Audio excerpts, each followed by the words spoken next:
Year 112 AD, the outskirts of Rome. A female slave has just been captured after 3 days of running. 3 days where she tasted something she was never supposed to have: freedom. The guards drag her back through the streets to a small workshop at the edge of the estate. Inside, an imperial official called a stigmata, a professional slave marker, is already heating iron rods in burning coals. Red-hot iron is pressed against her forehead. The sound cuts through the air, metal searing into skin. The smell of burning human flesh fills the room. She screams, but no one stops the procedure. When the iron is finally pulled away, 3 Latin letters remain burned into her flesh. FVG, fugitiva, runaway. A permanent mark visible to everyone for the rest of her life. This wasn't considered a crime by Roman standards. This was standard legal procedure, a practice so routine that Rome assigned specialized government officials to perform it. Welcome to the punishment system for fugitive female slaves of the Roman Empire. I'm Crown and Dagger. This channel exists to show you history without filters. Today you're going to discover what Seneca, Tacitus, and Suetonius actually wrote about what happened to female slaves who tried to escape. Details they documented without censorship. The brutal reality that Gladiator and HBO's Rome carefully edited out. 5 punishments, 5 different ways Rome destroyed women who dared to seek freedom. More than 30% of Rome's population were slaves. Millions of men, women, and children. Female slaves were prisoners of war, daughters born to slave mothers, women kidnapped by pirates. Under Roman law, they weren't considered persons. The legal term was res, things. Objects with economic value but without human rights. A Roman master could do essentially anything to a female slave without legal consequences. No trial, no appeal, no intervention. When she tried to escape, Roman law provided her owner with a menu of codified punishment options. And everything was documented, recorded, and archived with cold bureaucratic precision. Everyone knows Spartacus, but nobody knows what Rome did to women who tried the same thing. If you want history without filters, hit like and subscribe right now. Let me show you what really happened. The first and most permanent punishment was branding with hot iron, marking her forever as fugitiva. This wasn't symbolic.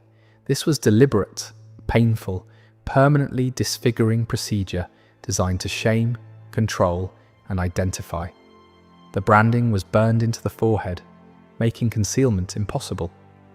The marks displayed FVG, short for fugitiva. Some brands carried full inscriptions like Taine mene fugium, hold me lest I flee. To be marked meant being transformed into a public spectacle. The brand served as permanent warning to every other enslaved person. Branded women could never move freely among Roman citizens. The procedure was often carried out publicly, in marketplaces or town squares, frequently accompanied by verbal humiliation or beatings before and after the burning. The smell alone served as psychological warfare. Other slaves, forced to witness the branding, would remember that odour for the rest of their lives. The scent of burning human skin mixed with charred hair. It was designed to haunt them. Some women tried to cover the brands with cloth or cosmetics afterward. When discovered, they were branded again, this time on both cheeks.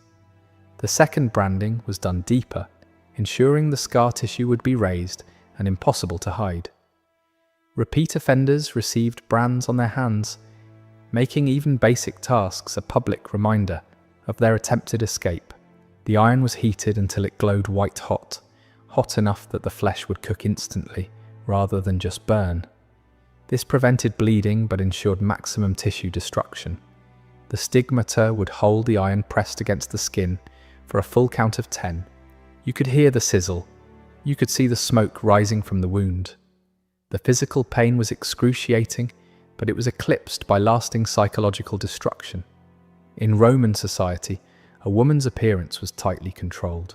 To bear a disfiguring burn mark meant being cast out of even the lowest semblance of dignity. The Corpus Inscriptionum Latinarum, a catalogue of Roman inscriptions includes actual slave collars recovered by archaeologists. One found in Rome reads, "Tene me civia fugio," hold me because I flee. These weren't literary inventions. These were real objects locked around real human necks. Another highly visible punishment was being chained at the iannua, the main entrance of a Roman household. This carried deep symbolic weight. The main entrance was where private household met public street, the most visible point of the property. To be chained there meant becoming part of the architecture itself, not as a person, but as a living deterrent. She would be fastened with iron shackles to a column or wall, sometimes both hands chained, sometimes forced to stand for extended periods. Maximum visibility to everyone passing by, neighbours, visitors, merchants, other slaves. For enslaved women, this carried additional layers of humiliation. Romans held deeply gendered views about honour and shame. A woman's exposure to constant public gaze, especially in physical restraint or partial undress, was itself considered violence and degradation. Chained women were frequently denied basic necessities for extended periods. Accounts from Plautus mention slaves denied food and forced to endure public humiliation for days. The chains weren't just restraints, they were designed to inflict ongoing pain. The iron manacles were deliberately sized too small, cutting into wrists and ankles. Over hours and days, the metal would abrade through skin, then into muscle tissue. Infections were common.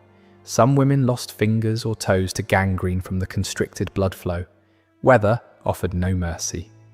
Chained women stood through scorching Mediterranean heat and winter rains. No shelter was provided. Their skin would blister and peel from sun exposure. In winter, some developed frostbite on exposed extremities. The intent was complete exposure to the elements and to public view. Passers-by were encouraged to participate in the humiliation. Children threw rotting food. Merchants spat as they passed. Other slaves were sometimes ordered by their masters to verbally abuse the chained woman, forced to participate in her degradation to demonstrate their own obedience. Refusal meant joining her. This wasn't isolated punishment. It was integrated into normal Roman daily life. Being made into an object at the threshold between private and public was among the most psychologically crushing penalties available. A silent message delivered in iron. Pause here. 2 punishments down, both designed to humiliate, control, destroy. Which was worse? Comment now. What comes next is where Rome stopped pretending this was about justice. Among the most brutal punishments was forced participation in arena executions. Rome used these spaces for public executions designed as mass entertainment. Escaped female slaves could be condemned to die in these arenas, not as trained combatants, but as victims. The punishment was damnatio ad bestias, condemnation to the beasts. This judicial penalty was used for serious crimes, including desertion, theft, rebellion, or repeated escape.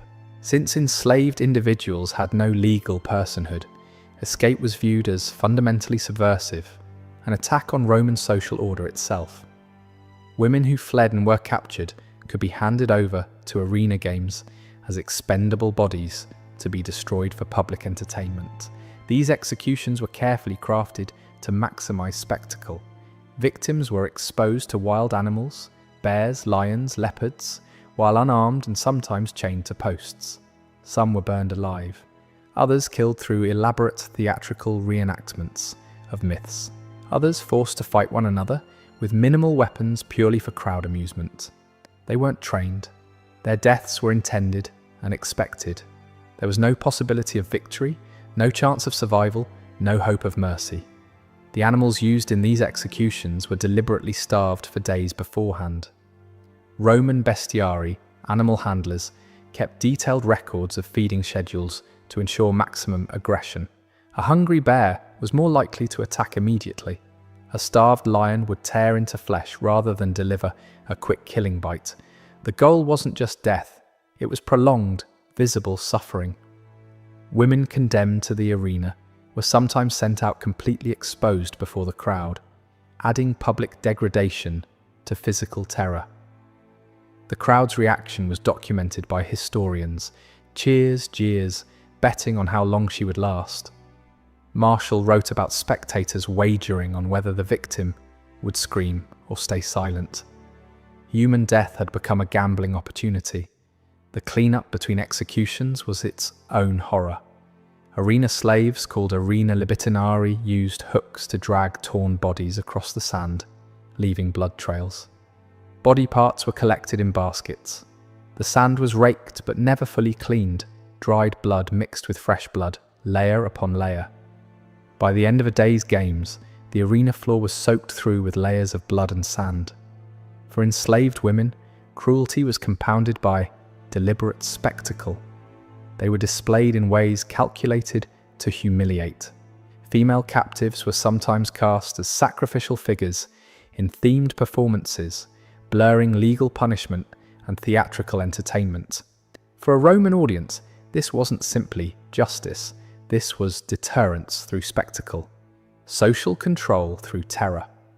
The message was unmistakable. The enslaved body belonged absolutely to master and state. Rebellion could lead to the most humiliating and public death imaginable. These women were transformed into warnings, silenced through blood and applause. Physical punishment took another common form: systematic whipping and flogging. In ancient Rome, the whip wasn't merely an instrument for pain. It was a symbol of ownership and absolute discipline. Roman law gave slave owners complete authority. Flight was grave offence, and whipping with a flagrum, a multi-thonged whip weighted with metal or bone, was preferred punishment. The flagrum could tear flesh, break bones, and cause injuries lasting months, or resulting in permanent disability. Punishment could be administered privately or in public spaces where screams would echo as warnings. The number of lashes was not regulated. No court intervention required. No outside authority set limits. A slave owner could punish a runaway as harshly as he saw fit. In practice, this meant essentially unlimited cruelty. The flagrum's design was engineered for maximum damage. Each leather thong was embedded with small pieces of metal, bone, or glass. When the whip struck flesh, these fragments would catch and tear. A single lash could open wounds several inches long. Repeated strikes didn't just bruise, they stripped flesh from bone, exposing muscle and sometimes internal organs.